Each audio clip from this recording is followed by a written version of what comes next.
Today we continue in our sermon series entitled Understanding the Times. Understanding the Times. These are some odd times we are living in.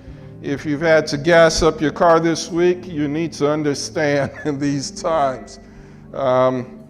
Unlike other gas spikes, I must confess, this one, when we find ourselves paying $4 and $5 at the pump, at least we know why it's happening. We understand there are political forces at work. There are major world events going on around us right now as this day finds us on the verge of a global war.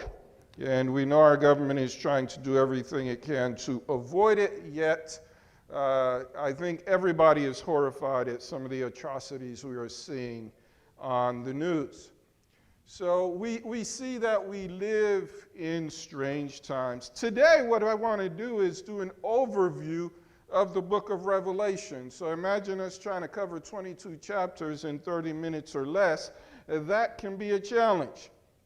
But we want to take a look at the message of the book of Revelation.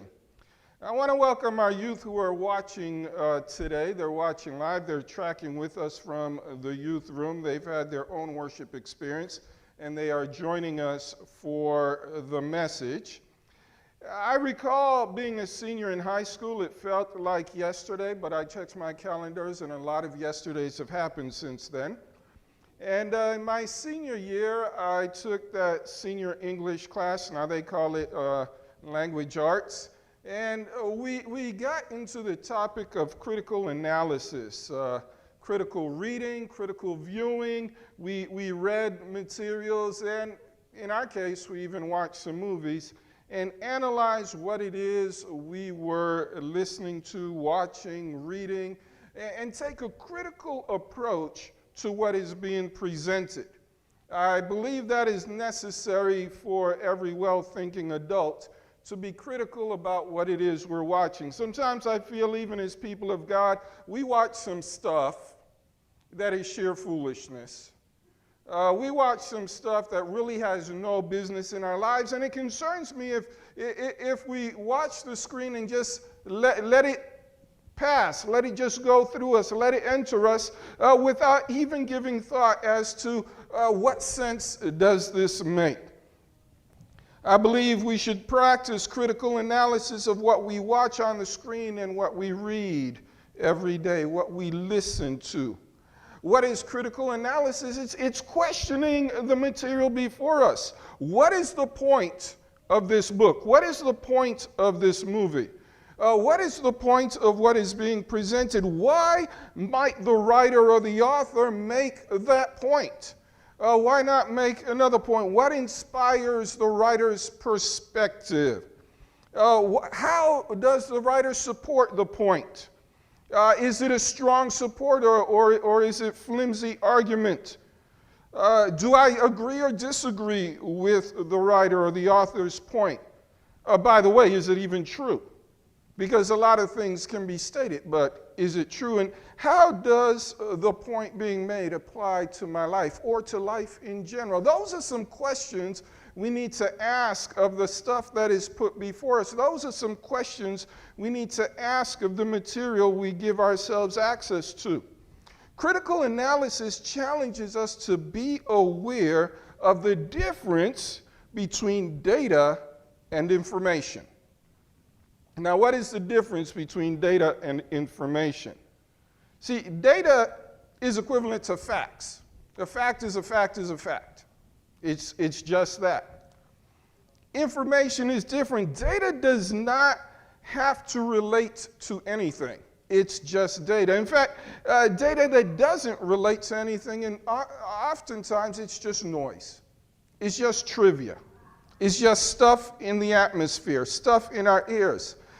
See, that kind of information, that kind of data, I should say, fails to answer the question, so what? You have a fact, so what? See, data that relates to what is meaningful is what we call information. It informs our lives. It adds meaning. It adds value. It adds something to the discussion. It makes us more. So not all data qualifies as information. As we read prophecy, we don't want to read for data. We don't want to read for factoids. We don't want to read just so we can spew a set of trivia. When we read prophecy, we need to read for understanding. We read to be informed. We read to have our lives enhanced by what we read. So what information are we looking for in prophecy? Well, may I propose when we read the book of Revelation, we should be looking for Jesus Christ. You say, why? Well, that's the whole purpose of the book of Revelation. Take a look at the first verse in the book of Revelation. Take a look at the Revelation 1:1. Start at the beginning, right? What does the text say? It introduces the whole book with the words, the revelation of what? Is it the revelation of the last days? It says the revelation of Jesus Christ, which God gave him to show his servants things which must surely take place. And he sent and signified it by his angels to his servant John. So this is the revelation of Jesus Christ. Sadly, when we approach the book, we're all concerned about the last days. We all want to know about the mark of the beast. We're going to talk about that later. We're all concerned about Sunday laws. And Revelation is of Jesus. And we have to keep that front and center. It's interesting. I like the wording used. Says, let me find my... last sentence in that verse, and he sent and signified it by his angels to his servant John. He signified it. Why doesn't it say he said it or he told it? No, he signified. The root word there, sign. You can think of sign language. Think imagery. All right, think imagery when you think of Revelation. Revelation is really very graphic, very image-driven. It would probably be great as a movie, except I suspect someone who would try to do so would use a lot of license that may not be in the text. But it's a very visual book. It's all about images and signs. So God used images to communicate to John to share with us the revelation of Jesus. In a lot of languages, the book of Revelation is called the Apocalypse. Now, when we say apocalypse in English, we think of doom and gloom and end times. But apocalypse really means, if you think of the two Greek words, apo means up, from above, kalyptus. Basically, the term together means to uncover. All right? It is the uncovering. It is the, in a sense, discovery, which is almost a sense is uncover, discover. It is a discovery of Jesus Christ as we study Revelation. So let me share with you, in case you go home and you want to remember what was today's sermon about. Let me make the point super clear so nobody forgets it, okay? Our message today is this. The message of Revelation is a story of a conquering Christ. That is what the book of Revelation is about. It is a story of a conquering Christ, a Christ who wins, a Jesus who wins the battle against evil. If we're reading Revelation to figure out how to survive the time of trouble, we're missing the whole point. I'm going to say that again because I want it to sink in. If we're reading Revelation to figure out how to survive the time of trouble, we're missing the whole point. Revelation is the story of Jesus and his people triumphing over evil. That's what the story is about. Understand this. First century Christians, and Revelation was written at the end of the first century Christians needed a conquering Christ. See, they had experienced a suffering Christ when he had been on earth in the flesh. They had experienced a forgiving Christ as he forgave people of their sins. They had experienced a healing Christ. They had experienced a loving Christ. They had experienced a resurrecting Christ. They had experienced a dying Christ. They even experienced a resurrected Christ. But God's people had yet to see a conquering Christ. See, my friends, at the time that John was writing, the church was being persecuted. The original apostles were falling off the scene. Several of them had already been martyred. In fact, by the time they were off the scene, all of them except John would have been martyred. John at this time was in prison. He was in exile at Patmos. There may have been a temptation to question what Christianity was all about. Yes, Jesus came. Yes, he did miracles. Yes, he did great stuff. But now what? They may have been tempted to wonder what their faith was all about. Why should they hold on to their faith in Jesus as the Messiah when all they see is doom and gloom? All they see is their leaders being killed. All they see is the church being attacked. All they see is the devil winning. Why should they believe in Jesus? My friends, let me tell you, events in life may have us questioning the power of God. There are things going on around us that cause us to question, is God really there? Is God really strong enough? Does God really care? Can God really make a difference? And in each of our lives, such events will happen. In each of our lives, we are going to face circumstances that are going to make us to decide what it is we believe about God. Do we believe when he is not showing up that he is still there? Do we believe when he is not flexing his muscle that he is still strong? Do we believe when he doesn't heal us or when he doesn't save that he still can? In all of our lives, we have to have the option, we have to have the choice to believe in the God of the Bible, the God that says he can, or simply believe what we see in the moment. That's why we need a revelation of Jesus Christ. We need to be informed about a conquering Christ because we are witnesses to so much defeat. When we see evil prevailing over righteousness, we need a revelation. When we see terror triumph over peace, we need a revelation. When we see avarice esteemed over compassion, we need a revelation. When we see might vanquish what is right, we need a revelation. That's why God promises a blessing on those who read and keep the message of Revelation. Take a look at verse 3, chapter 1. He says, "Blessed is he who reads, and those who hear the words of this prophecy, and keep those things which are written in it, for the time is near."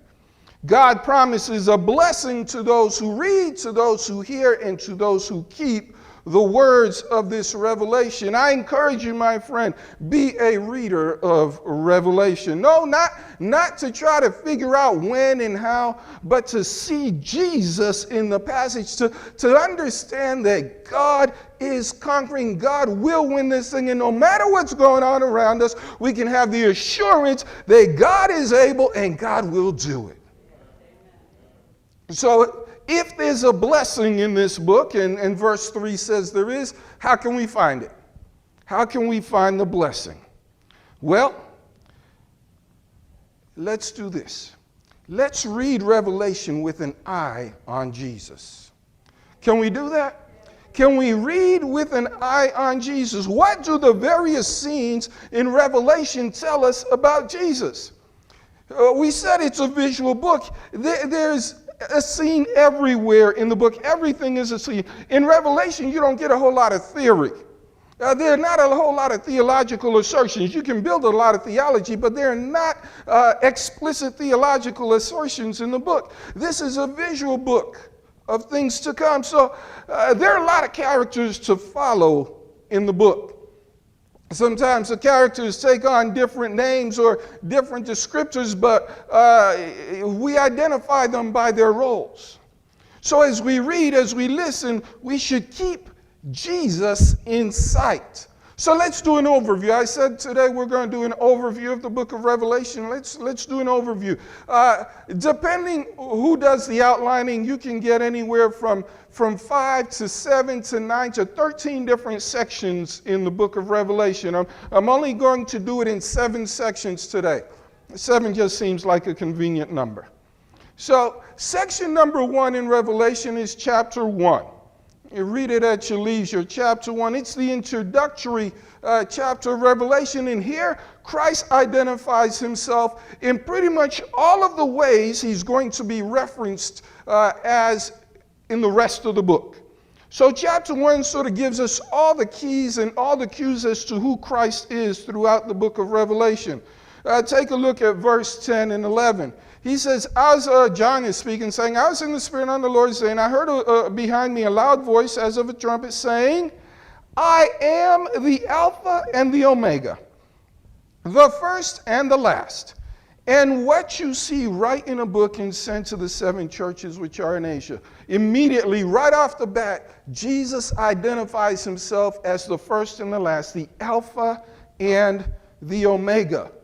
Watch Jesus in the book. All right, it would probably serve us best to read the whole of chapter 1, but we don't have that kind of time right now.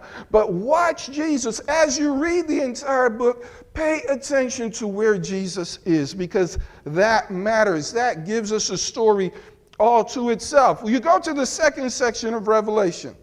That is the messages to the 7 churches. We've had sermon series on that. We've covered each one of the 7 churches in a sermon. There's very good stuff in there to gain. But where is Jesus in the 7 churches? I would say to you in section 2, the message to the churches, Jesus is the pastor to the churches, all right? I'm not saying the pastor is Jesus. I'm saying Jesus is the pastor, okay? He is the shepherd of the churches.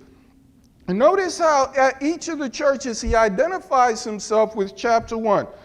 Verse 1 of chapter 2, to the church of Ephesus, he says, these things say he who holds the 7 stars in his right hand, who walk in the midst of the 7 golden lampstands. He's identifying himself. I am here. I, Jesus, am here among the candles. You'll see that in chapter 1, and in chapters 2 and 3, you see him addressing the churches as their pastor. Take a look at verse 8. Church of Smyrna, these things say the first and the last, who was dead and came to life. Jesus is telling us that he is with the church. We could go on and on, but let's jump down to the next. Pergamos. He identifies himself as the one with the 2-edged sword. But let's go to section 3. We're looking at 7 sections. Section 3. And now, most people divide section 3 into 2 separate sections, but section 3 is all about the scroll and the seals on the scroll. Chapters 4 through 7. All right, that's a whole section by itself. Chapters 4 through 7. 4 and 5 are about this heavenly scene, and God is on the throne, and the Lamb, Christ, is in the midst of the throne. And somebody wants to know who's worthy to take the scroll that was handed and to open the scroll, for it's sealed. And no one is found in heaven or on earth to open. Well, what's so important about that scroll? It's in the scroll is a revelation. In the scroll is a judgment. In the scroll, there is the prophecy about what is to happen. But nobody can open the scroll. Finally, the Lamb is the one that can open the scroll. And we see Jesus in the middle of the judgment. We see Jesus, the only one who can open the scroll. Verse 9 of chapter 5 says, they sang a new song, you are worthy to take the scroll and open its seal, for you were slain and have redeemed to God and have redeemed us to God by your blood out of every tribe and tongue and people and nation. Where is Jesus in the revelation? He is in the heart of the judgment. He is in the heart of the prophecy. He's at the center of the action. But as you continue in that same section, first we're looking at a scene where everyone is concerned. Who can open the seals? Well, we finally find someone. The Lamb can do it. Jesus can do it. But what happens when he starts doing it? That's chapter 6 and 7. What happens when he opens the seals? We see all kind of strange stuff happening. 4 horses go out. And they do different things throughout the world, and they impact, they take away peace, and they frustrate life on earth. And we see all other kind of things. Finally, in the 6th seal, we see the souls of the martyrs under the altar crying out, "How long, O sovereign Lord?" And we go through 5 seals, and we ask, where is Jesus in this? Because you don't find him in the first 5 seals. But you get to seal number 6, and you're looking for Jesus, but what you see are the great people, the great men, the text says, of the earth, running and hiding from their lives. And what are they saying? Take a look at verse 16. And they say to the mountains and the rocks, "Fall on us and hide us from" what? "The face of him who sits on the throne and from the wrath of the Lamb." Where is Jesus in the Revelation? It is Jesus who is going to express his wrath. It is Jesus who is going to make things right. It is Jesus who is going to take our suffering and turn it around and inflict some of that pain on those who cause it. It is Jesus who's going to set things straight.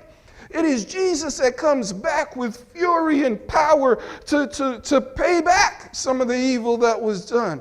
Take a look at chapter 7, verse 17. Where's Jesus? The Lamb who is in the midst of the throne, the text says, will do what? Will shepherd them. That's the same word for pasturing. Will shepherd them and lead them to living fountains of waters. And God will wipe away every tear from their eyes. We're looking for Jesus in Revelation. In Revelation, Jesus is on his throne. In Revelation, Jesus sits in judgment. In Revelation, Jesus sets things straight. But after the seals, we go to the next section of Revelation, section 4. And those are the 7 trumpets. Perhaps you've read it sometime. When the trumpets blow, things happen to the earth, and a third of the earth is burnt up, and a third of the waters turn to blood, a third of the seas turn to blood. There's a lot going on in this section of the trumpets. A lot of destruction, a lot of challenges.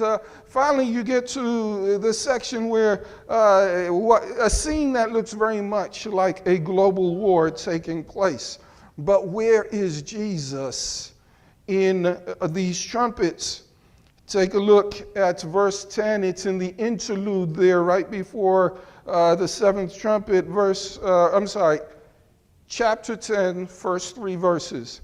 He says, I saw still another mighty angel coming down from heaven, clothed with a cloud, and a rainbow was on his head. His face was like the sun, his feet were like pillars of fire. He had a little book in his hand. He set his right foot on the sea and his left foot on the land. And he cried with a loud voice as when a lion roars. When he cried out, 7 thunders uttered their voices. Where is Jesus? He is with us. Revelation sees him standing in our midst, and he has an interaction with John. This is the passage where he tells John to eat the book. Eat the book. It's going to taste good in your mouth. It's going to be bitter in your stomach. And after John does it, Jesus says, now go prophesy again.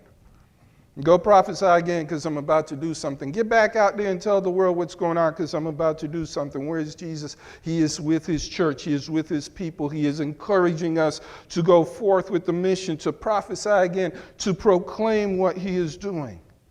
Are you getting the picture? Are you getting the picture? Section 7, the heavenly visions. It goes from chapter 12 to chapter 14. Have you ever done Revelation this fast? I know this is kind of like drinking through from a fire hydrant.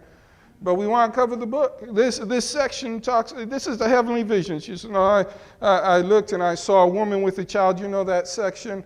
And this is also where the 3 angels' message comes in. This is the heart of Revelation, chapters 12 through 14.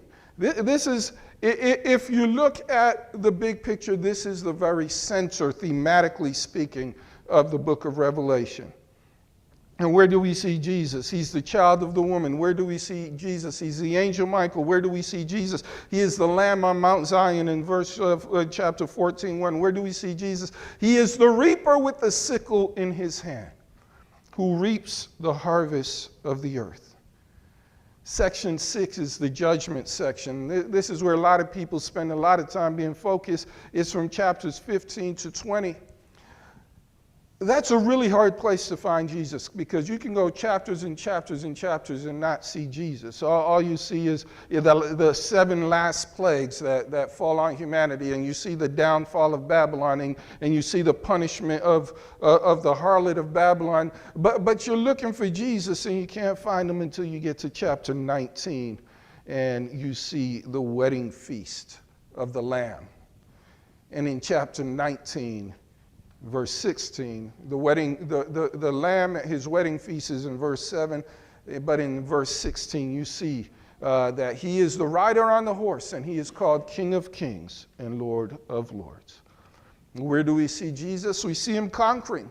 We see him as a victor. We see him as a winner. But I'd say my favorite part, the end, the last 2 chapters. Have you just read the last 2 chapters of Revelation? You ought to do that. If you skip the whole book, just read the last 2 chapters. Because there he identifies as the Alpha and the Omega. There he identifies as the temple. There he identifies as the light. There he identifies as the one who comes quickly. There again, Alpha, he is the root and the offspring of David. He is the bright and morning star. So where is Jesus in Revelation? He is throughout the whole book. In every scene, Jesus is there. In every trial, Jesus is there. In every conflict, Jesus is there. My friend, if we keep track of Jesus in the story of Revelation, we won't lose ourselves in the details. Let me ask you, how many people have tried to read Revelation before? Let me see your hands. I mean, be honest. How many of you got lost somewhere along the line, or at least got thoroughly confused? Let me see your hand. All right. Next time you go through Revelation, keep an eye out for Jesus. When you're inclined to get lost in the details and just pause there and start looking at, okay, where is Jesus in this section? Now, it helps if you know where the sections finish and begin. All right, it helps if you understand the 7 major sections of Revelation, because it's not a linear book. It's not written from beginning to end in a straight line. God uses in Revelation a form of repetitive revelation.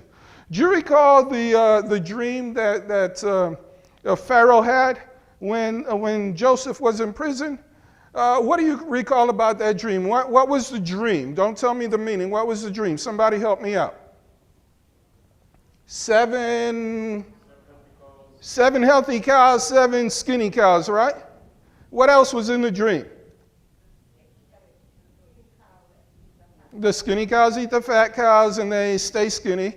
But wasn't there another part of the dream about 7 ears of corn and 7 gone to skinny, dried up corn? Now, notice God gave Pharaoh the dream twice. And Joseph explained that this is a sure thing because God said it to you twice. He didn't just give you 1 dream, he gave you 2 dreams.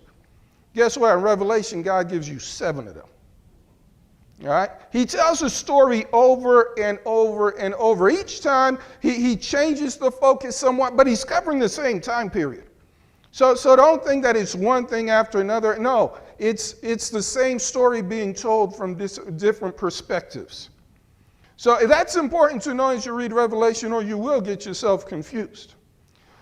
If we keep track of Jesus in the story of Revelation, we won't lose ourselves in the details. And let me tell you this, if we keep track of Jesus in the story of our lives, we won't lose ourselves in the turmoil. Keep track of Jesus. Keep track of Jesus.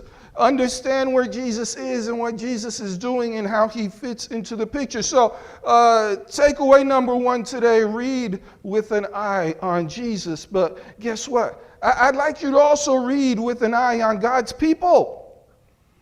Because not every scene is a scene of God's people. A number of the scenes are the scenes of the wicked. We have to keep an eye on God's people. Track the state of God's people throughout the scenes. For instance, the 6th seal. All right, we get the 5 seals. You don't see God's people, but at the end of that passage we just read where the wicked are saying to the rocks, fall on us and hide us from the wrath of the Lamb. You get what some writers, some scholars call an interlude. And there we see Jesus right after the sixth seal. Take a look at Revelation 7, 9, and 10. After these things, says John, I looked, and behold, a great multitude which no one could number, of all nations, tribe, people, tongues, standing before the throne, and before whom? The Lamb, clothed with white robes, with palm branches in their hands, and crying out with a loud voice, saying, salvation belongs to our God who sits on the throne and to the Lamb.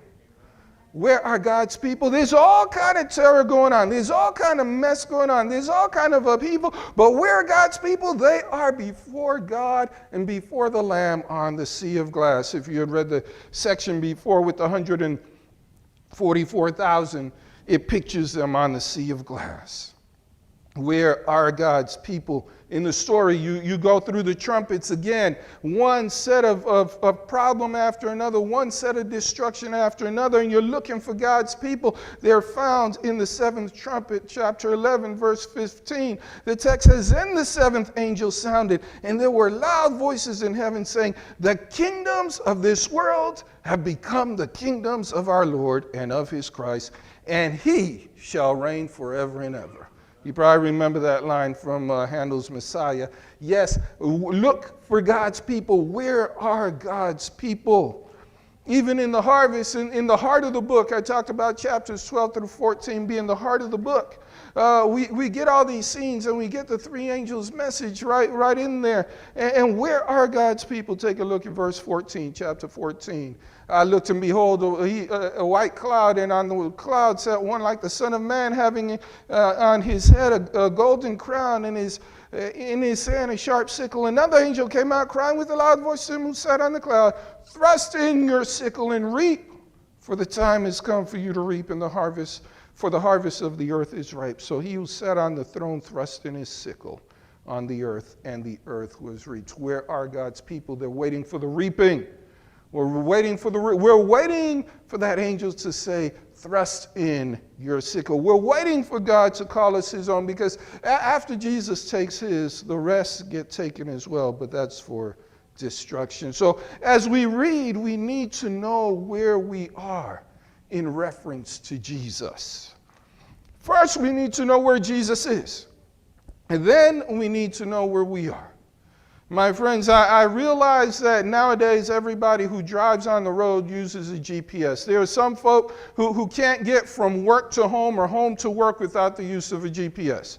If their phone cracks on them, they are lost. They've got to call somebody to come and get them. Never mind they drive the same road 5 days a week, right? Before we got so dependent on GPS, we used to look out for landmarks. And we'd figure out where we were based on the landmark. I myself, even though I use GPS to become familiar with an area, I always put it on north is up. For those of you who have that setting, that means when I'm going south, I'm moving down on my screen. And when I'm going east, I'm moving to the right. But what that does for me, it lets me establish the major landmarks, the major roads in the area. So I need to know where I am in reference to Highway 285 at all times. Am I inside the loop or outside the loop? I need to know where I am in reference to Highway 20 and Highway 75. That way I know where to go. There are some landmarks in my mind as to where I am. And once I figure out where I am in relation to the landmark, I can figure out where to go from there. We need to know where Jesus is. He's our landmark. And we need to know where we are in reference to Jesus. But lastly, as we read Revelation, we should read with an eye on the end. Read with an eye on the end. Read and reread the last two chapters. If you get confused by everything else, just keep reading the last two chapters.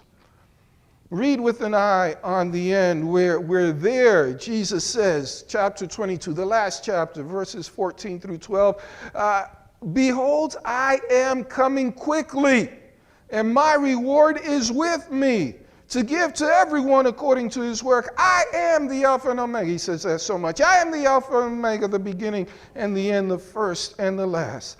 Blessed are those who do his commandments, that they may have the right to the tree of life and may enter through the gates of the city.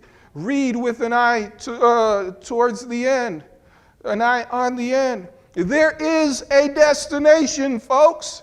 There is a goal. There is a point of arrival. We don't just drive around in circles for eternity. There is a destination. That destination is the presence of God. I remember back a few decades ago when I still had knees. You remember what those things are? Those of you, some of you still have them. Blessed are you. Some of us don't anymore. But I remember when I had knees and I used to jog. I used to go out jogging every day, do my 3 to 5, usually closer to 3 miles every day. And at about a mile and a half, 2 miles in, I can't see my destination anymore, can I? In fact, for quite a bit, I am running away from my destination because I'm going to end up where I started, right? But then your body begins to fatigue. The breathing is heavy. You're doing that mouth breathing. You're soaking in sweat. This was back in my Florida days, so you just take 5 steps and you're soaking in sweat. But, there's a part, especially early on, there's a part that gets difficult. You wonder if you just don't want to quit the jog and call somebody to pick you up and take you home. But as I'm out there, I had to remember there was an end to this run. If I would just go on a few more minutes, eventually this would come to an end. My friends, sometimes we may be tempted to give up right now. We may feel that evil is winning and we might as well give up. We may feel that all our goodness is accomplishing nothing. We may feel that doing the right thing gets us the wrong results. But we have to keep an eye on the end because there's a blessing at the end. Jesus said, blessed are those that do his commandments, that they may have right to the tree of life. If we hang on, my friends, there is a reward, there is a destination, there is a celebration, there is that triumphal entry, there is a purpose at the end. So let's hold on, let's read with an eye on the end. In closing, let me say this. When we see Jesus in end-time prophecy, we have nothing to be afraid of. When we see Jesus in the prophecy, we have nothing that should scare us. Why? Because God takes care of his own. Over and over again, God shows John the suffering of the wicked, and then he shows John the righteous are in the presence of God. The wicked are asking the rocks fall on us, and then John takes us to another scene where the righteous are at the sea of glass. Oh, Jesus said, I, Jesus, chapter 22, verse 16, I, Jesus, have sent my angel to testify to you these things in the churches. What's he saying? I sent you this message. Pay attention to the end. I sent you this message. I am with you. I am sending you this message. Know where you are in reference to me. Why? Because I am the root and the offspring of David, the bright and morning star. Jesus is saying, I'm with you. Jesus is saying, I want you to know these things. He's saying, I am the one that you need. I am your way through these times. The presence of God is all we need to make it through the end, my friends. We don't need a grand strategy. We don't need to hoard up resources. I know that's getting popular even in the church. We don't need to make all these elaborate plans. One good hurricane blows them all away. Hello? One good wildfire and there go all our planning. We don't need all that. What we need is God. The presence of God is all we need to make it through. So what I say to you, trust in Jesus. Trust Jesus to keep you. Trust Jesus to sustain you. Trust Jesus to provide for you. Trust Jesus to protect you. Trust Jesus to rescue you. Trust Jesus to save you. Trust Jesus.